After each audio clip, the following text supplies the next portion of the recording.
Sporting Move. Plutôt adepte du airball que du 3 points, mais extrêmement précis quand il s'agit de vanner. Le portrait de notre invité Rudy Gobert qui est signé Stan Guzman. Et quel bonheur, aujourd'hui nous recevons le bon Rudy Gobert. Et dans Sporting Move ce samedi, d'habitude on reçoit que des inconnus, des volleyeurs, des champions de curling, mais là c'est différent. Rudy Gobert le basketteur, ouais. Et ouais, je le flatte parce que le mec est immense. Il a des paluches, il met une tarte à Gilles Verdez, c'est comme à direct. Bref, ça fait du bien de recevoir Rudy, une star. Même si pour ta venue, Rudy, on a dû mettre les studios de Radio France aux normes pour que tu puisses rentrer. Enfin bon, pas de panique Rudy, si la grosse tête de Benjamin et le cul de Virginie passent la porte, toi aussi. Bref, laissez-moi vous conter des blagues misogynes. Bref, laissez-moi vous conter le fabuleux destin de Rudy Gobert. Fils d'un basketteur et d'une girafe, Rudy Gobert est formé à Cholet.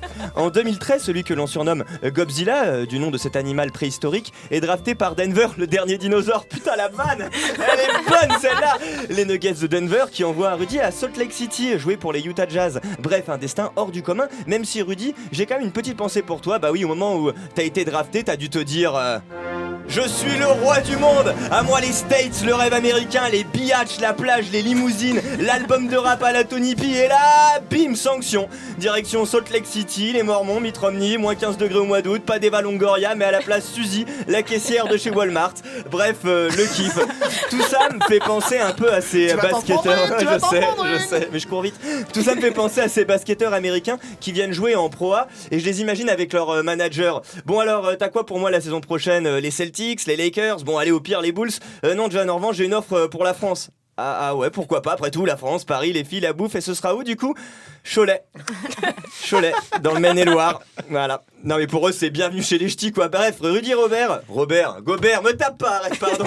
Tu fais face et au final tu t'imposes dans le 5 majeur des Utah Jazz au point de renégocier le contrat qui fera peut-être de toi le sportif français le mieux payé au monde. D'ailleurs j'étais là quand les dirigeants t'ont proposé ton nouveau contrat. Bienvenue pour ce nouveau numéro du Loto. Je rappelle que nous jouons pour la super cagnotte historique, un contrat de 100 millions d'euros payable sur 5 ans. Et nous avons un gagnant aux États-Unis dans l'Utah, un certain Rudy, qui repart donc avec cette cagnotte historique. Félicitations à toi Rudy. Et est-ce que c'est le cas justement ? Le montant, on parle de 100 millions sur 5 ans. T'avais peut-être prévu de la poser cette question. Mais c'est très bien, pose la question, Stan, c'est parfait. Ça peut être plus, ça peut être moins. Ça peut être plus. Ah, ça peut être c'est plus, c'est moins, c'est plus, c'est moins. Il retient que ce qu'il veut retenir. Ça peut être plus. Ça peut être plus. Et ça se négocie comment? C'est ton agent? C'est toi directement qui... Mes agents, ouais. Et du coup, tu leur dis, vas-y, mettez-moi le plus possible ou Mettez-moi bien.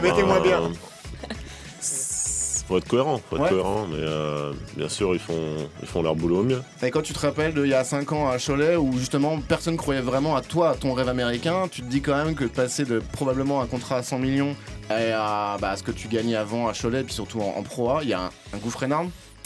Ouais. Ouais mais c'est cool ma gueule. Ah mais du coup, je sais pas, j'imagine que c'est un rêve de gosse, non? Mon rêve de gosse c'était de jouer en NBA donc...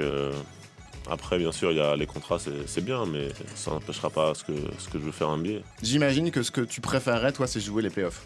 Ouais, exactement. Ouais. Cette année, ça n'a pas été le cas. Vous avez fini vraiment aux portes des playoffs, justement, 9ème. On avait un pied dedans et on est...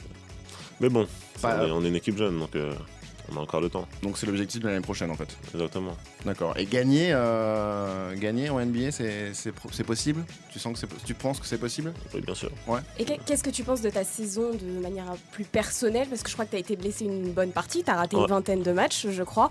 Au final, c'est quoi le bilan?